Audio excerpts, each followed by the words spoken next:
سورۃ المجادلہ. یہاں پہ ایک نوٹ کر لیجئے کہ ان میں مسبحات کی ترتیب اس طرح ہے. ایک مسبحات میں سے ام المسبحات سورہ حدید، پھر ایک ہے بغیر مسبح تسبیح کے، پھر ایک سورت آئے گی پھر مسبحات میں سے سورہ حشر، پھر ممتحنہ آ جائے گی بغیر تسبیح کے. پھر ان 10 سورتوں کے اندر جو اہم ترین جوڑا ہے مرکز ان کا، وہ سورہ صف اور سورہ جمعہ دونوں مسبحات سے شروع ہوں گی. پھر ایک خالی، پھر مسبحات میں سے تغابن، پھر دونوں ایک جوڑا ہے کہ جو بغیر مسبحات کے ہیں، سورہ طلاق اور سورہ تحریم. مرکز کیا ہے ان کا 10 میں سے؟ 4 ادھر 4 ادھر، درمیان میں سورہ صف، سورہ جمعہ. یہ سورہ مبارکہ جو ہے، اب اس کا اصل مضمون کیا ہے وہ پہلے سمجھ لیجئے، پھر ہم شروع کرتے ہیں. اس میں شروع میں تو ایک ضمنی طور پر سمجھیے، معاشرتی معاملات میں سے، آئلی قوانین میں سے ایک خاص بات ہے جس کے لیے یہاں 5 آیتیں غالباً آئی ہیں. 5 ہیں یا 4 ہیں؟ 4 آیتیں. اس کے بعد جو سورہ حدید کا مرکزی مضمون تھا، اللہ کا دیا ہوا نظام عدل و قسط قائم کرنا، اب ظاہر بات ہے کہ اس کی جد و جہد کے لیے ایک حزب اللہ درکار ہے. ایک آدمی تو یہ کام نہیں کر سکتا. ایک آدمی کر سکتا تو حضرت موسیٰ علیہ السلام پر وہ حسرت کیوں طاری ہوتی ہے جب پوری قوم نے جواب دے دیا تھا فَاذْهَبْ أَنْتَ وَرَبُّكَ فَقَاتِلَا إِنَّا هَاهُنَا قَاعِدُونَ. ایک نہیں 4 تھے، وہ حضرت موسیٰ بھی تھے، حضرت ہارون بھی تھے. رب انی لا املک الا نفسی واخی فافرق بیننا وبین القوم الفاسقین. یاد ہے یا نہیں؟ پھر 2 اور تھے، پھر ان کے یوشع ابن نون بھی تھے اور کالب بن یفنہ بھی تھے. 4 تھے، لیکن 4 سے تو نہیں ہوتا. جماعت چاہیے نظام کو بدلنے کے لیے، باطل کو کہ جڑ کو اکھیڑنے کے لیے. وہ جماعت جو ہے حزب اللہ کہلاتی ہے. لیکن ظاہر بات ہے شیطان بھی بیٹھا نہیں رہے گا. It is not going to take it lying down. ٹھیک ہے، آپ کو واک اوور دے دے گا، جائیے جی آپ چلا اپنا دین حق قائم کر دیجیے. شیطان اور شیطان کا لاؤ لشکر، اس کے چیلے چانٹے، اس کے ایجنٹ، وہ ہے حزب الشیطان. اس سورہ مبارکہ میں اب حزب اللہ اور حزب الشیطان کا تقابل آئے گا، اور حزب اللہ کے کارکنوں کو کچھ ہدایات دی جا رہی ہیں کہ یہ شیطان تمہارے اندر بھی رکھنے پیدا کرنا چاہتا ہے، کس طریقے سے اس کو روکو. جیسے سورہ حجرات میں ہم نے دیکھا، تمسخر ایک دوسرے کا نہ کرو، ایک دوسرے کی غیبت نہ کرو، سوء ظن سے کام نہ لو. یاد ہے؟ کسی کے نام چڑھانے والے نہ رکھ لو. وہ ساری ہدایات. کسی افواہ کے اوپر فوراً اقدام نہ کر لو. اگر کوئی فاسق کو خبر لے کر آئے تحقیق کرو پھر کوئی اقدام کرو. یہ ساری ہدایت کس لیے؟ آج 2 مسلمان لڑ پڑے تو صلح کراؤ، تاکہ وہ حزب اللہ مضبوط رہے، مستحکم رہے. یہ نیکی کی قوت ہے، نیکی کی طاقت ہے. یہ طاقت مضبوط ہوگی تو نیکی کے لیے امکان ہوگا کہ اس کا غلبہ ہو. اور وہ قوت جو ہے نیکی کی حامل قوت، وہ اگر کمزور ہو گئی تو پھر جو باطل ہے وہ ڈنکا بجائے گا.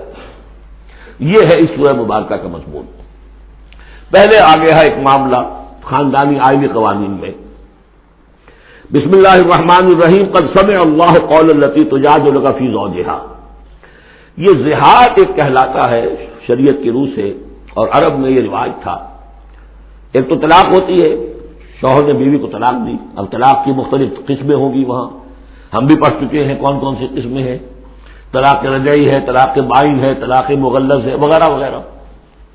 ایک اور ان کے ہاں اس کے پہلے جو چیز تھی، بالکل بہت غصے میں آیا شوہر کہ تم تو میرے لیے میری ماں کی طرح ہو، بس ختم. اب قیامت تک وہ اس کے لیے حلال نہیں ہو سکتی. وہ اس کے لیے حلالہ بھی کوئی نہیں. طلاق مغلظ کے لیے تو پھر بھی کوئی حلالہ ہے، اس کے لیے حلالہ بھی نہیں. یا کہہ دیا ماں کی پیٹھ کی طرح ہو، ماں کے جسم کے کسی حصے سے تشبیہ دے دی. اب تو تم میرے لیے تو میری ماں کے فلاں چیز کی طرح ہو، گویا کہ اب میں تمہارے ساتھ کوئی تعلق نہیں رکھ سکتا. مستقل جدائی ہو گئی. اس کو زہار کہتے ہیں. یہ واقعہ پیش آ گیا. صحابہ میں سے ایک صاحب تھے اوس بن ثابت. انہوں نے اپنی بیوی خولہ بنت ثعلبہ کے ساتھ زہار کیا. بچے سے چھوٹے چھوٹے. وہ آئی روتی پیٹتی حضور کے پاس کہ حضور یہ کر دیا اوس نے، میں کیا کروں گی؟ اب یہ میرے چھوٹے چھوٹے بچے ہیں، یہ رل جائیں گے. حضور نے کہا میں تو میرے پاس تو کوئی ابھی قرآن میں کوئی حکم نہیں آیا ہے، میں کیا بتاؤں تمہیں؟ جب تک کہ قرآن کی طرف سے وحی نہ آئے میں کچھ نہیں بتا سکتا۔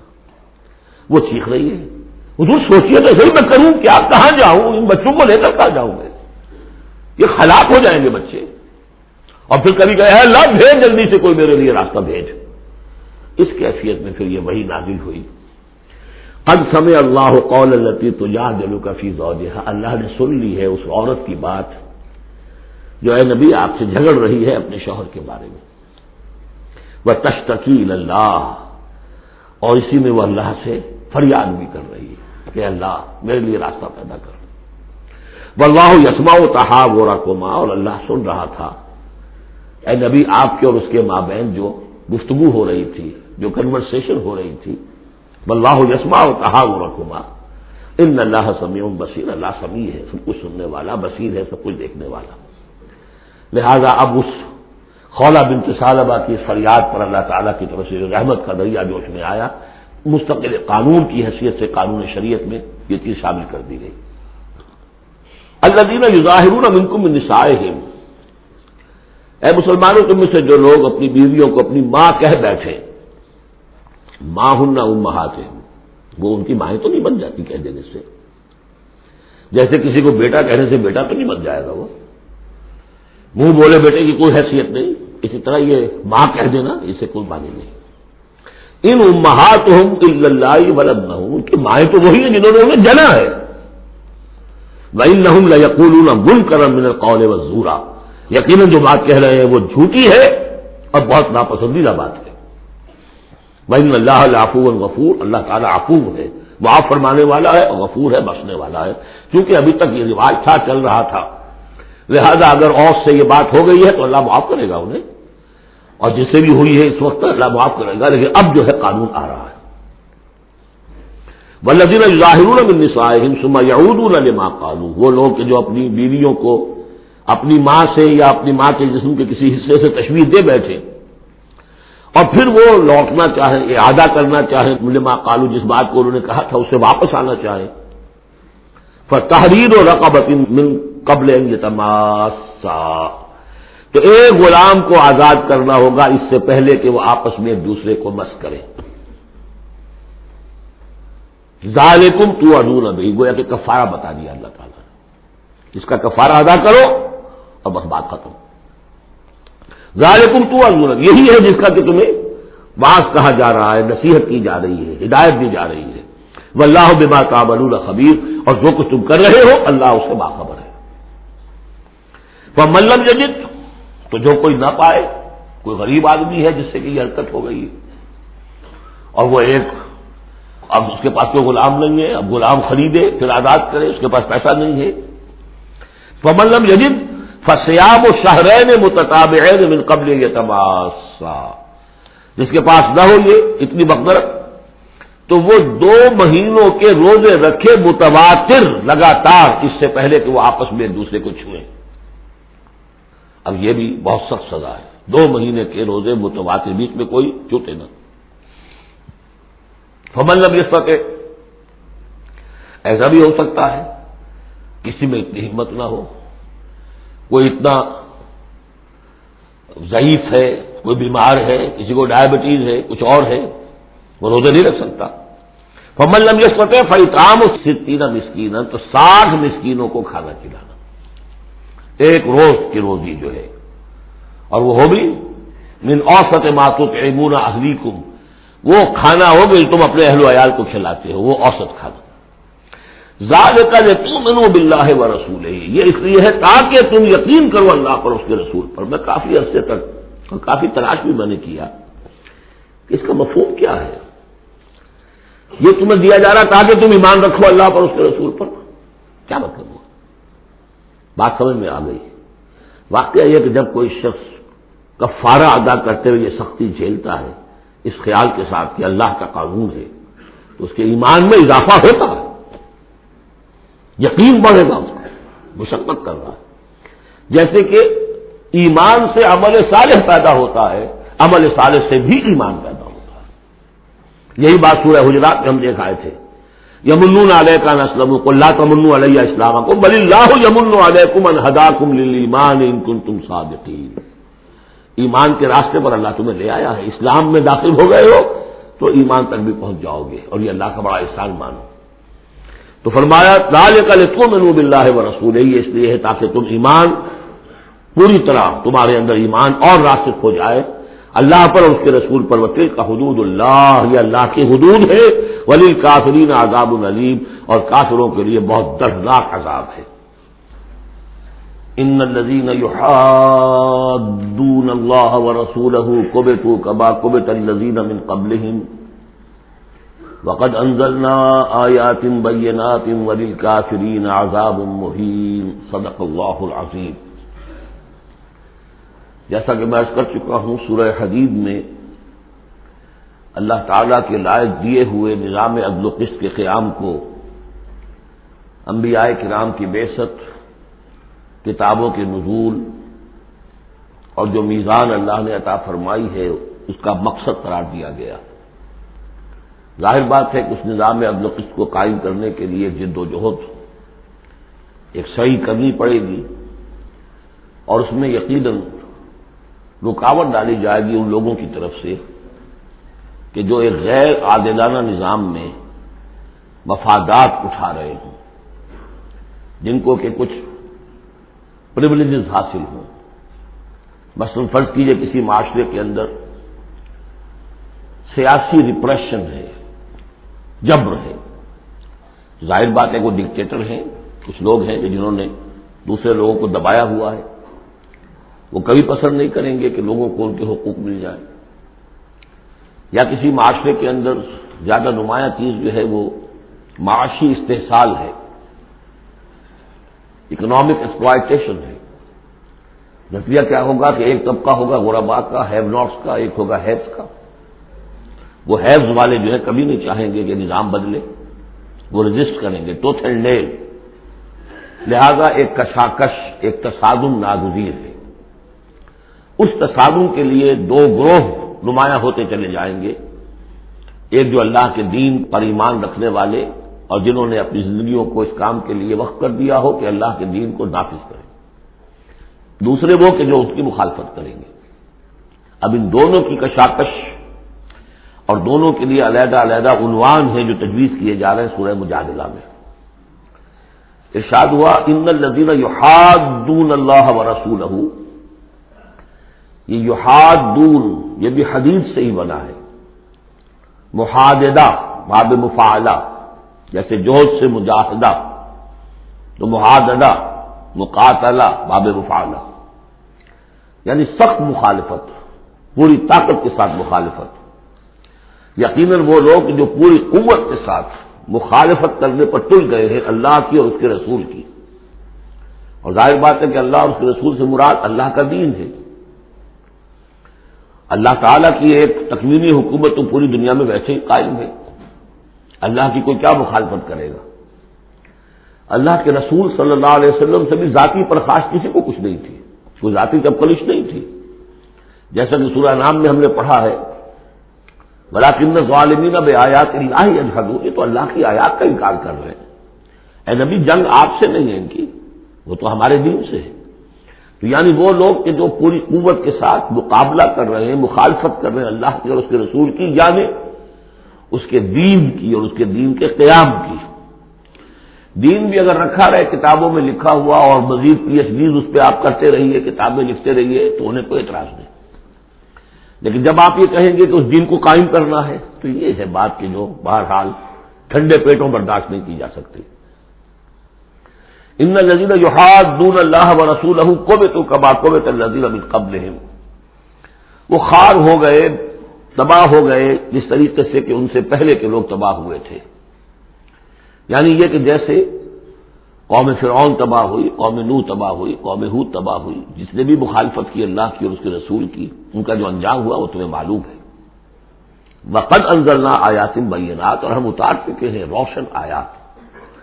یعنی مکی صورتوں میں یہ سارے واقعات آ چکے ہیں. بڑی بڑی قومیں جو تم سے کہیں بڑھ کر اے قریش اور اے عرب کے مشرکوں تم سے کہیں بڑھ کر زیادہ طاقتور تھے، ان کو ہم نے ہلاک کیا. وللکافرین عذاب مہین، یہ تو دنیاوی عذاب تھا جو ان پر آیا، ابھی ان کے لیے عذاب مہین جو ہے ذلت والا عذاب آخرت کے اندر ہے. یوم یبعثہم اللہ جمیعا فینبئہم بما عملوا، جس دن کہ اللہ تعالیٰ ان سب کو اٹھائے گا بعث بعد الموت، اور پھر انہیں جتلا دے گا جو انہوں نے عمل کیے تھے. احصاہ اللہ ونسوہ، اللہ نے تو ان کو محفوظ رکھا ہوا تھا، ان کا ریکارڈ تھا، ایک ایک عمل ان کا جو ہے وہاں پر موجود تھا. ونسوہ، وہ بھول بھی چکے تھے کہ انہوں نے کیا کیا زیادتیاں کی ہیں، کیا کیا حرام خوریاں کی ہیں، وہ تو بھول چکے تھے. واللہ علی کل شیء شہید، اور اللہ تعالیٰ تو ہر چیز پر گواہ ہے، خود نگران ہے. الم تر ان اللہ یعلم ما فی السماوات و ما فی الارض، کیا تم نہیں دیکھتے کہ اللہ تعالیٰ تو جانتا ہے جو کچھ بھی ہے آسمانوں میں اور جو کچھ بھی ہے زمین میں. ما یکون من نجوا ثلاثۃ الا هو رابعهم، نہیں ہوتے کبھی بھی تین آدمی سرگوشیاں کرتے ہوئے مگر یہ کہ ان کا چوتھا اللہ ہوتا ہے. جماعتی زندگی میں ایک بڑا فتنہ پیدا ہو جاتا ہے کہ گروپ بندی ہو جائے، اور پھر وہ گروپس جو ہیں خفیہ جو ہے تیمیں گوئیاں شروع کر دیں. ایک جماعت ہے، اس جماعت میں ظاہر بات ہے اختلاف رائے بھی ہو سکتا ہے، لیکن اختلاف رائے کے لیے جو فورم ہے جہاں اختلاف رائے کا اظہار ہونا چاہیے وہاں اختلاف کیا جائے، اس کے قواعد و ضوابط کو مضبوط رکھتے ہوئے. اس کی بجائے پرورٹڈ ذہنیت جو ہوتی ہے، تخریبی ذہنیت ہوتی ہے، وہ یہ ہے کہ اپنی ایک علیحدہ سی لابی بنا کر اور اپنے ہی مشورے کر رہے ہیں، گفتگویں کر رہے ہیں، تاکہ اپنے خیال میں تو اور پختہ سے پختہ ہوتے چلے جائیں. اگر عام ڈائلاگ ہو تو اس میں تو پورا موقع ہوتا ہے کہ آج آپ کو کوئی خیال آیا ہے لیکن کل آپ کو اس کی غلطی آپ پر واضح ہو جائے، اور جو دوسرا خیال ہے آپ اس کے قائل ہو جائے کہ نہیں وہ بات واقعی میری سمجھ میں نہیں آئی تھی، اب سمجھ میں آ گئی ہے. لیکن اگر اس کی بجائے اوپن ڈائلاگ کی بجائے اگر یہ خفیہ سرگوشیاں شروع ہو جائیں تو یہ گویا کہ پھر اس جماعت کے لیے یہ ایک بہت بڑا سمجھیے کہ سب میں قاتل ہے، زہر ہے، مہلک زہر، تو اس کا ذکر ہو رہا ہے. ما یکون من نجوا ثلاثۃ، جب کئی علیحدگی میں اور خفیہ مشورے کرتے ہیں تین افراد، الا هو رابعهم، اللہ تعالیٰ ان کے ساتھ موجود ہوتا ہے چوتھا. ولا خمسۃ الا هو سادسهم، نہیں ہوتے کوئی پانچ مگر یہ کہ ہوتا ہے اللہ چھٹا. ولا ادنی من ذلک، ادنا کیا ہوگا، دو ہوں گے ثلاثہ سے نیچے تو ان کے ساتھ تیسرا اللہ ہے. ولا اکثر، اس سے زائد ہو تب بھی اگر وہ خفیہ میٹنگز ہو رہی ہیں اور خفیہ سرگوشیاں ہو رہی ہیں تو اللہ تو ان کے ساتھ ہے. وہ معہم اینما کانوا، یہ وہی الفاظ آ گئے جو سورہ حدید میں بھی آئے تھے، وہ معکم اینما کنتم الا هو معہم اینما کانوا، وہ تو موجود ہوتا ہے ان کے ساتھ جہاں کہیں بھی ہوں. ثم ینبئہم بما عملوا، پھر ان کو بتا دے گا، جتلا دے گا جو کچھ کہ انہوں نے عمل کیا تھا قیامت کے دن. ان اللہ بکل شیء علیم، یقین اللہ ہر چیز کا علم رکھتا ہے. الم تر الی الذین نہوا عن النجوی، کیا تم نے دیکھا نہیں کہ وہ لوگ کہ جنہیں منع کیا گیا تھا نجوا سے. یہ آیت جو ہے سورہ نساء میں آ چکی ہے، آیت نمبر 114. لا خیر فی کثیر من نجواہم، اب اس سے ثابت ہو گیا کہ یہ سورہ مجادلہ اس کے بعد نازل ہو رہی ہے، اس لیے کہ اس کے بارے میں اشارہ کیا جا رہا ہے کہ ان کو منع کیا گیا تھا نجوا سے. ثم یعودون لما نہوا عنہ، پھر بھی وہ اعادہ کر رہے ہیں، دوبارہ اسی شے کا ارتکاب کر رہے ہیں جس سے وہ روکے گئے تھے. یہ منافقین تھے کہ جو سرگوشیاں کرتے تھے، علیحدہ جا کر باتیں کرتے تھے، اسکیمیں بناتے تھے. کبھی وہ جن کے ساتھ ان کے دوستانہ تعلقات تھے یہود میں سے ان کے پاس جاتے تھے، کبھی آپس میں میٹنگیں کرتے تھے. وَيَتَنَاجَوْنَ بِالْإِثْمِ وَالْعُدْوَانِ وَمَعْصِيَتِ الرَّسُولِ، اور وہ جو سرگوشیاں کرتے ہیں وہ گناہ کے بعد کی کرتے ہیں، زیادتیوں کی کرتے ہیں، اور رسول کی معصیت، رسول کی نافرمانی. یہ سورہ نساء جب ہم پڑھ رہے تھے تو میں نے آپ سے عرض کیا تھا، یاد ہوگا کہ منافقین پر بہت شاذ گزرتا تھا کہ ہم رسول کی اطاعت کریں، ہم اللہ کو مانیں گے، اللہ کی کتاب میں جو بات آ جائے گی اس پہ عمل کریں گے، لیکن یہ کیا ضروری ہے، یہ تو ہماری طرح کے ایک انسان ہے. پھر ہم سورہ قتال میں دیکھ چکے ہیں کہ انہوں نے خود ایک مہم جوئی شروع کر دی ہے. کیا ضرورت تھی یہ چھیڑ چھاڑ کیوں کی قریش کے ساتھ، کیوں جنگوں کا سلسلہ شروع کیا جس کے لیے کہ یہ مصیبت جو ہے بڑھتی چلی گئی. لہذا ان کے اوپر جو شاخ گزر رہا تھا وہ تھا رسول کی اطاعت و معصیت الرسول، رسول کی نافرمانی.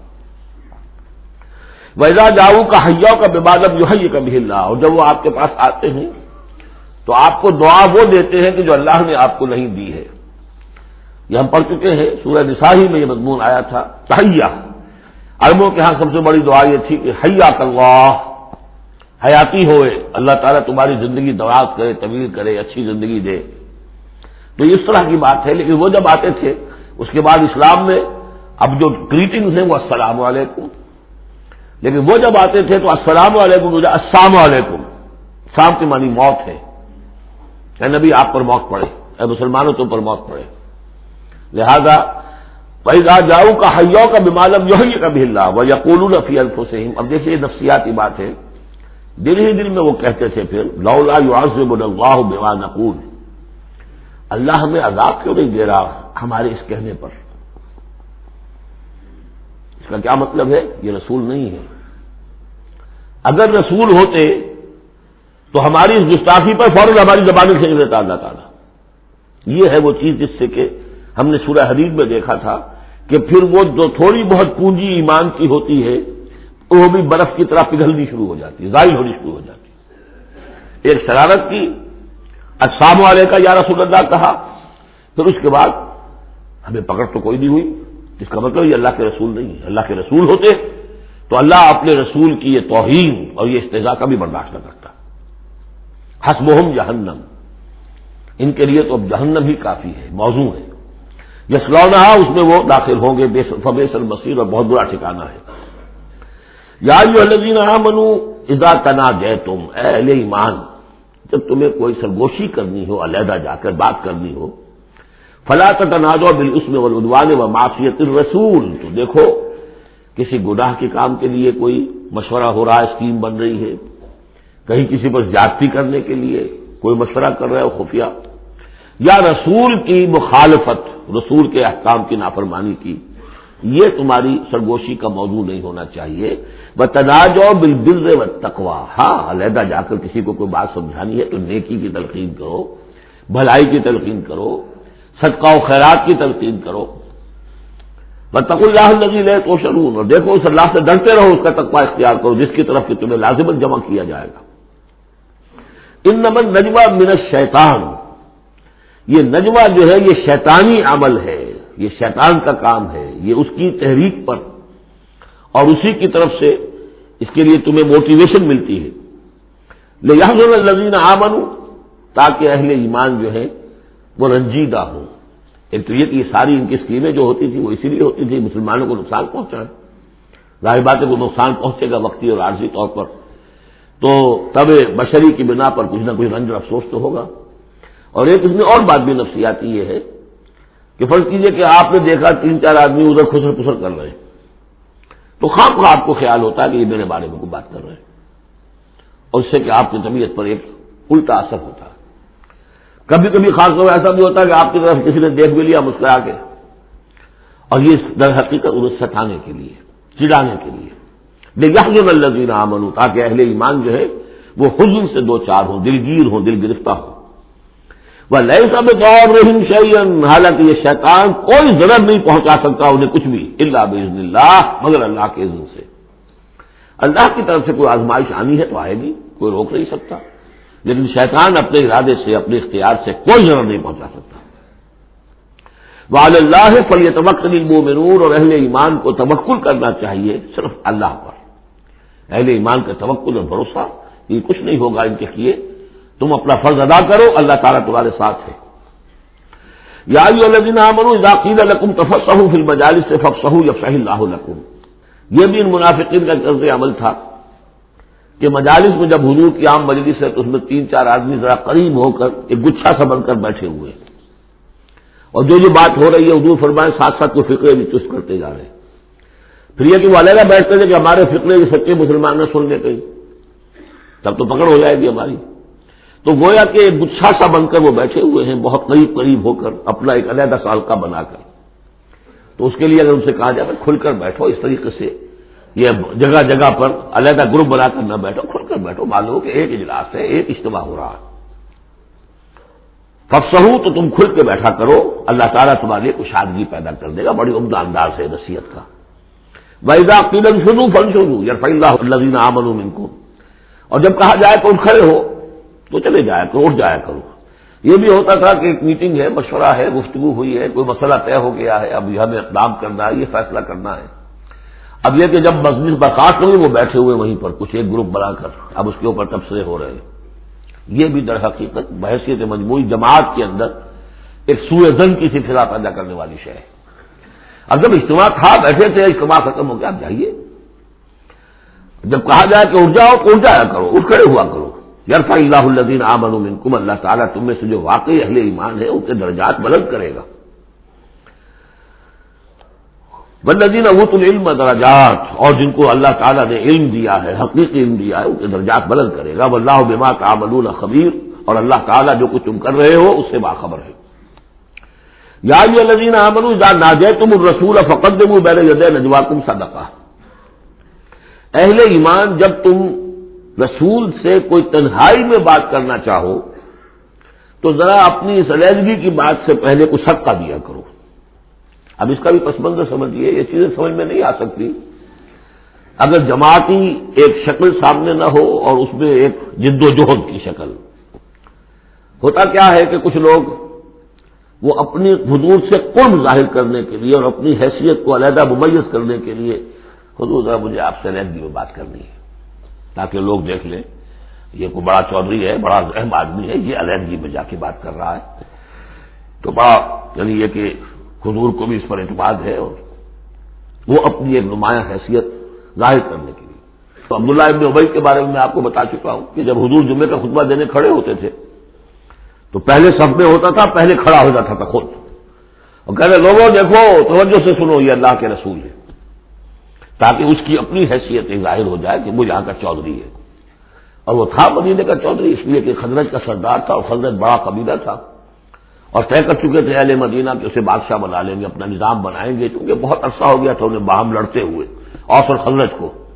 اب وہ چاہ رہے تھے کوئی ایک نظام ہو جائے، ہمارا بھی ایک بادشاہ ہو کوئی، اور اس کے لیے تاج بن چکا تھا، بس تاج پوشی باقی تھی کہ حضور تشریف لے آئے جو بے تاج بادشاہ بن گئے۔ اب اس کے جو بادشاہی کے خواب تھے سارے کے سارے جو ہیں وہ ختم ہو گئے، لہذا اس کے اندر دشمنی اول روز سے تھی، تو وہ بھی اپنی اس حیثیت کو ظاہر کرنے کے لیے کھڑے ہو کر کہتا تھا۔ اسی طرح یہ کہ اذا ناجیتم الرسول، تو اب آپ نے چونکہ مال سے جو ہے محبت بہت تھی، حضور نے کہا کہ پہلے کو صدقہ دے کر پھر ذرا آ کے حضور سے بات کیا کرو۔ ٹیکس لگا دیا اللہ تعالیٰ نے حضور سے علیحدہ گفتگو کا۔ اب وہ تو اس سے پہلوتی کر گئے، اور تھا صرف یہی بتانا تھا کہ یہ لوگ جو بہت قریب آ کے حضور سے باتیں کیا کرتے تھے، ان کو مال سے اتنی محبت ہے کہ کوئی صدقہ دے کر اور پھر حضور سے علیحدہ گفتگو کرنے کے لیے کوئی آمادہ نہیں ہوا ان میں سے۔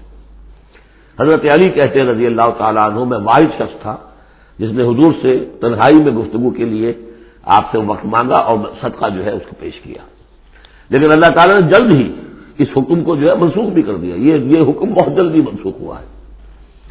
یا ایھا الذین آمنوا اذا ناجیتم الرسول فقدموا بین یدی نجواکم صدقہ ذالک خیر لکم واطہر، یہ تمہارے لیے بہت بہتر بھی ہے اور بہت پاکیزہ بات ہے۔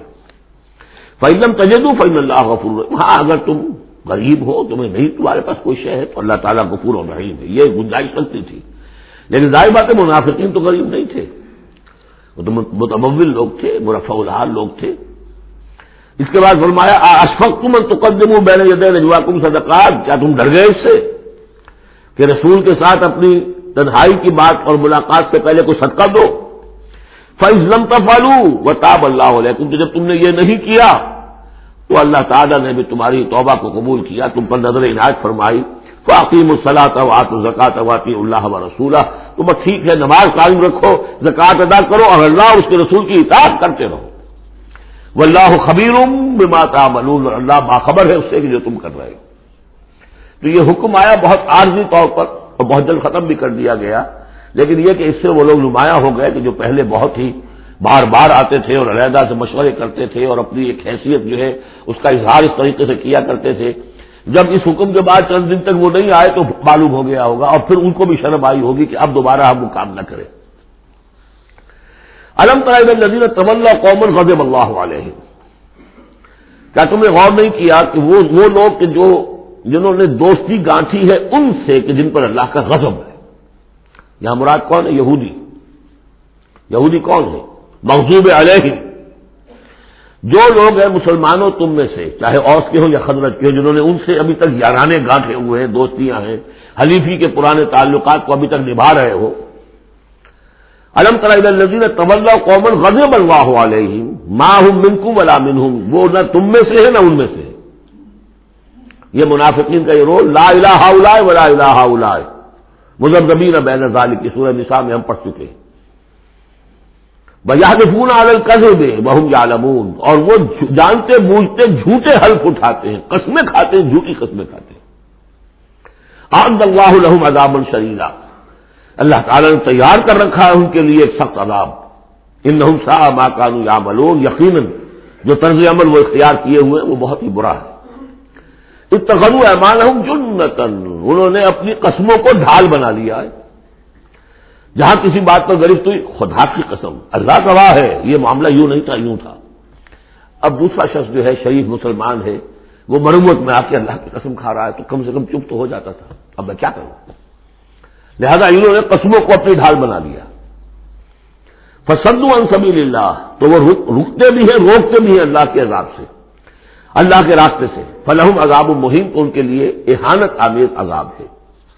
لن تغنی عنہم اموالہم ولا اولادہم من اللہ شیئا، ان کے کچھ کام نہیں آئیں گے، نہ ان کے اموال نہ ان کی اولادیں، من اللہ کے مقابلے میں کچھ بھی۔ اولئک اصحاب النار، یہ حقیقت جہنمی ہے، ہم فیہا خالدون، اور اس میں ہمیشہ ہمیشہ رہیں گے۔ ایک بظاہر کون ہے؟ بظاہر تو محمد کے ماننے والے ہیں صلی اللہ علیہ وسلم۔ منافق کون تھے؟ اسلام کا دم بھرتے تھے، کہتے تھے ہم مسلمان ہیں۔ جو سورہ منافقون آئے گی اسی سلسلے میں، قسمیں کھاتے تھے، اذا جاءک المنافقون قالوا نشهد انک لرسول اللہ واللہ یعلم انک لرسولہ واللہ یشهد ان المنافقین لکاذبون، یہ منافق جو کہہ رہے ہیں جھوٹ کہہ رہے ہیں، حالانکہ بات تو کہہ رہے ہیں سچی ہے کہ آپ اللہ کے رسول ہیں، بات سچی کہہ رہے ہیں لیکن ہیں جھوٹے، اس لیے کہ ان کے دل میں آپ پر ایمان نہیں ہے۔ یوم یبعثہم اللہ جمیعا، جس دن کہ اللہ تعالیٰ ان سب کو اٹھائے گا، فَيَحْلِفُونَ لَهُ كَمَا يَحْلِفُونَ لَكُمْ، تو وہ اللہ کے سامنے بھی اسی طرح کی جھوٹی قسمیں کھائیں گے جیسے کہ آج تمہارے سامنے کھا رہے ہیں۔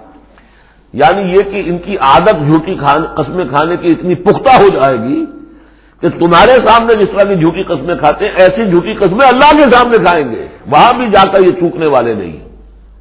یحلفون لکم، جیسے تمہارے یہ قسمیں کھاتے ہیں، یحسبون انہم علی شیء، اور سمجھیں گے کہ ہم ہیں کسی نہ کسی بات پر، ہماری بھی کوئی حیثیت ہے، بہرحال ہم نے بھی کچھ نہ کچھ تو کام کیا تھا، ہم نے نمازیں پڑھی تھی، ہم نے روزے رکھے تھے، ہم نے آخر ایک وقت میں ہم اسلام قبول کیا تھا ہم نے۔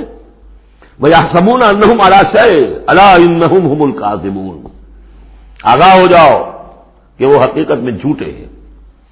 استحوذ علیہم الشیطان، شیطان نے ان کو اپنے قابو میں کر لیا ہے، شیطان نے قابو پا لیا ہے ان پر۔ فَأَنسَاهُمْ ذِكْرَ اللَّهِ، اور انہیں غافل کر دیا ہے، بھلا دیا ہے انہیں اللہ کی یاد۔ اولئک حزب الشیطان، جان لو کہ یہ ہے شیطان کی پارٹی، یعنی شیطان کی پارٹی جو ہے، ایک تو وہ ہے کہ جو کھلم کھلا سامنے سے وار کرنے والے ہیں، مشرکین مکہ تھے، کھلم کھلا جو بھی کر رہے تھے حضور کے خلاف، کھلم کھلا اقدام تھا ان کا۔ انہوں نے اپنی گردنیں کٹوائیں اپنے باطل معبودوں کے لیے، اپنے دین کے لیے، اپنے جو بھی ان کے توہمات تھے ان کے لیے۔ ایک یہ تھے یہودی، اور تیسرے تھے جو مسلمانوں کے اندر یہ ففتھ کالمسٹ عنصر جو تھا، کہ جو منافقین پر مشتمل تھا۔ ان کا اور معاملہ کھل کر آئے گا مزید اگلی صورت میں سورہ حشر میں۔ یہ وہ لوگ ہیں جو مسلمانوں کے اندر ہوتے ہوئے حزب الشیطان کے اصل میں رکن تھے۔ اولئک حزب الشیطان الا ان حزب الشیطان هم الخاسرون، آگاہ ہو جاؤ کہ یہ شیطان کی پارٹی والے جو ہیں حقیقت میں یہی ہوں گے خسارے میں، یہی رہیں گے گھاٹے میں، یہی ہوں گے تباہ و برباد۔ اب یہ سائملٹینیس کنٹراسٹ ہے، جب حزب الشیطان کی یہ کارروائیاں اور ان کے یہ مختلف علامتیں بیان کر دی گئیں تو حزب اللہ کا ذکر ہو رہا ہے۔ ان الذین یحادون اللہ ورسولہ اولئک فی الاذلین، ابھی انہی کا ذکر جاری ہے۔ یقیناً وہ لوگ جو مخالفت کر رہے ہیں اور ایڑی چوٹی کا زور لگا رہے ہیں، یحادون اللہ ورسولہ اولئک فی الاذلین، یہ لوگ ہوں گے جو سب سے زیادہ ذلیل ہو کر رہیں گے، سب سے زیادہ ذلیل، اذل۔ اور سمجھ لیجئے کہ یہی بات سورہ نساء میں ہے، ان المنافقین فی الدرک الاسفل من النار، یقیناً منافقین جو ہے وہ آگ کے سب سے نچلے طبقے میں ہوں گے۔ اب وہ مضمون آ گیا جو اس سے پہلے سورہ صافات میں بھی آ چکا ہے، اور بہت اہم ہے یہ مضمون، اور اہم مضامین میں نے کئی مرتبہ کیا، قرآن مجید میں کم سے کم 2 جگہ ضرور ہوتے ہیں۔ کتب اللہ لأغلبن انا ورسلی، اللہ نے طے کر دیا ہے، لکھ دیا ہے، میں لازماً میں اور میرے رسول غالب آئیں گے۔ سورہ صافات میں ہم پڑھ چکے ہیں، وَلَقَدْ سَبَقَتْ كَلِمَتُنَا لِعِبَادِنَا الْمُرْسَلِينَ إِنَّهُمْ لَهُمُ الْمَنْصُورُونَ وَإِنَّ جُنْدَنَا لَهُمُ الْغَالِبُونَ۔ یہ بات تو ہماری طرف سے پہلے ہی سے طے شدہ ہے کہ جنہیں بھی ہم رسول بنا کر بھیجیں گے ان کے بارے میں ہمارا یہ قانون ہے، اٹل ہے۔ وَلَقَدْ سَبَقَتْ كَلِمَتُنَا لِعِبَادِنَا الْمُرْسَلِينَ إِنَّهُمْ لَهُمُ الْمَنْصُورُونَ، کہ یقیناً ان کی مدد کی جائے گی۔ وَإِنَّ جُنْدَنَا لَهُمُ الْغَالِبُونَ، وہ تو ہمارا لشکر ہے، حزب اللہ ہے، ہماری پارٹی ہے، رسول اور اس کے ساتھی وہ تو ہماری پارٹی ہے، ہمارا لشکر لازماً غالب آئے گا۔ یہاں بھی فرمایا ان الذین یحادون اللہ ورسولہ اولئک فی الاذلین، وہ تو نہایت ذلیل ہوں گے۔ کتب اللہ لأغلبن انا ورسلی، اللہ نے لکھ دیا ہے کہ میں اور میرے رسول غالب آ کر رہیں گے۔ ان اللہ قوی عزیز، بے شک اللہ تعالیٰ زبردست ہے، زور آور ہے۔ اب اس میں جو لٹمس ٹیسٹ آ رہا ہے حزب اللہ میں ہے کون، اس میں جو سب سے بڑی بات ہے وہ یہ کہ اپنے سابقہ رشتوں کو، چاہے وہ باپ ہو، بیٹا ہو، بھائی ہو، حلیف ہو، دوست ہو، اگر وہ ایمان نہیں لایا اور آپ کے ایمان کی تلوار نے آپ کے اور اس کے درمیان کے رشتے کو کاٹ دیا، تب تو آپ حزب اللہ میں ہیں، اور اگر وہ رشتہ جو ہے لگا رہا آپ کے ساتھ تو آپ حزب اللہ میں نہیں ہیں۔ لٹمس ٹیسٹ یہ یکسو ہونا۔ لا تجد قوما یؤمنون باللہ والیوم الآخر یوادون من حاد اللہ ورسولہ، تم نہیں پاؤ گے ان لوگوں کو جو حقیقتاً ایمان رکھتے ہو اللہ پر اور یوم آخر پر کہ وہ محبت کر رہے ہیں ان سے جو مخالفت کرتے ہیں اللہ کی اور اس کے رسول کی۔ سیدھی سی بات ہے۔ ایک وہ کفار ہیں جو انرٹ ہوں، پیسو ہوں، آپ کے خلاف کوئی اقدام نہ کر رہے ہو، اسلام کے خلاف ان کا معاملہ علیحدہ ہو جائے گا، یہ سورہ ممتحنہ میں آئے گا۔ لیکن وہ لوگ جو ایکٹیو ہیں، ریزسٹ کر رہے ہیں، اسلام کے خلاف جدوجہد کر رہے ہیں، اگر ان کے ساتھ بھی کوئی دوستی کا رشتہ ہے تو پھر حزب اللہ سے آپ خارج ہو گئے۔ لا تجد قوما یؤمنون باللہ والیوم الآخر یوادون من حاد اللہ ورسولہ، نہیں پاؤ گے تم کسی بھی شخص کو جو ایمان رکھتا ہو اللہ پر اور یوم آخر پر کہ وہ محبت کی پیگے بڑھا رہا ہو ان سے کہ جن کی مخالفت ہے اللہ سے اور اس کے رسول سے۔ وَلَوْ كَانُوا آبَاءَهُمْ، خواہ وہ ان کے باپ ہوں، او ابناءہم یا ان کے بیٹے ہوں، او اخوانہم یا ان کے بھائی ہوں، او عشیرتہم یا ان کے رشتہ دار ہوں۔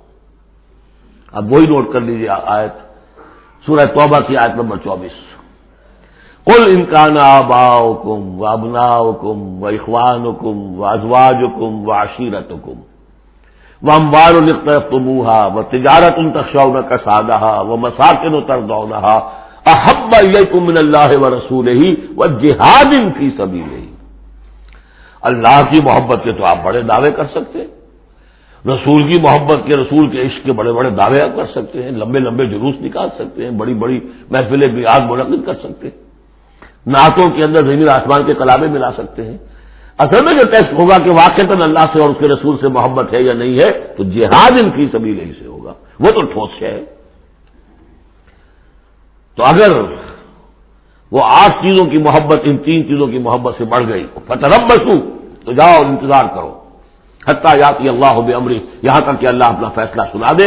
واللہ لا یہدی القوم الفاسقین، اللہ ایسے ناہنجاروں کو ہدایت نہیں دیتا۔ تقریباً اس کی ہم بدن آیت ہے یہ، لا تجد قوما یؤمنون باللہ والیوم الآخر یوادون من حاد اللہ ورسولہ ولو کانوا آباءہم او ابناءہم او اخوانہم او عشیرتہم اولئک کتب فی قلوبہم الایمان وایدہم بروح منہ۔ یہ وہ لوگ ہیں جن کے دلوں میں اللہ نے ایمان لکھ دیا ہے۔ لکھ دینا کسی چیز کا پختہ کر دینا، طے کر دینا، لکھ دیا ہے، نقش فی الحجر، جیسے کہ پتھر میں لکیر ہو جائے، ایسا اللہ نے اس کو لکھ دیا ہے۔ وَأَيَّدَهُم بِرُوحٍ مِّنْهُ، اور پھر ان کی مدد کی ہے اللہ تعالیٰ نے اپنی طرف سے، اپنے غیب کے فیض سے، روح سے۔ اب یہ روح فرشتہ بھی ہو سکتا ہے، یا اللہ تعالیٰ کی طرف سے الہام بھی ہو سکتا ہے، تو جو بھی اللہ کی طرف سے غیر مرئی جو بھی مدد آتی ہے وہ سب روح ہے۔ وَيُدْخِلُهُمْ جَنَّاتٍ تَجْرِی مِن تَحْتِهَا الْأَنْہَارُ خَالِدِینَ فِیہا، اور وہ داخل کرے گا انہیں ان باغات میں جن کے دامن میں ندیاں بہتی ہوں گی اور جس میں وہ ہمیشہ ہمیش رہیں گے۔ رضی اللہ عنہم ورضوا عنہ، وہ اللہ سے راضی ہو جائیں گے اور اللہ ان سے راضی ہو جائے گا، یا یوں کہیے کہ وہ اللہ سے راضی ہو چکے اور اللہ ان سے راضی ہو چکا۔ اولئک حزب اللہ، اب یہ آیا ہے کنٹراسٹ، وہ حزب الشیطان، یہ حزب اللہ۔ اولئک حزب اللہ، یہ ہے اللہ کی پارٹی، اللہ کی جماعت۔ الا ان حزب اللہ هم المفلحون، آگاہ ہو جاؤ کہ یقیناً اللہ کی جماعت جو ہے وہی فلاح پانے والی ہے، اللہ کی پارٹی ہی کے لیے آخری کامیابی ہے۔ یہ مضمون اس سے پہلے سورہ مائدہ میں بھی آ چکا، فإن حزب اللہ هم الغالبون، وہاں آیا فإن حزب اللہ هم الغالبون، اللہ کی پارٹی ہی غالب آ کر رہے گی۔ لیکن دنیا میں غالب آ جانا در حقیقت اگرچہ یہ بڑی کامیابی ہے، لیکن سب سے بڑی کامیابی تو وہ فلاح ہے۔ اولئک الا ان حزب اللہ هم المفلحون، وہ انہیں کو فلاح ملنے والی ہے کہ جو اللہ کی پارٹی سے متعلق ہوں گے۔ اللہم ربنا اجعلنا منہم، اللہم ربنا اجعلنا منہم، اللہم ربنا اجعلنا منہم، آمین یا رب العالمین۔ بارک اللہ لی ولکم فی القرآن العظیم ونفعنی وإیاکم بالآیات والذکر الحکیم۔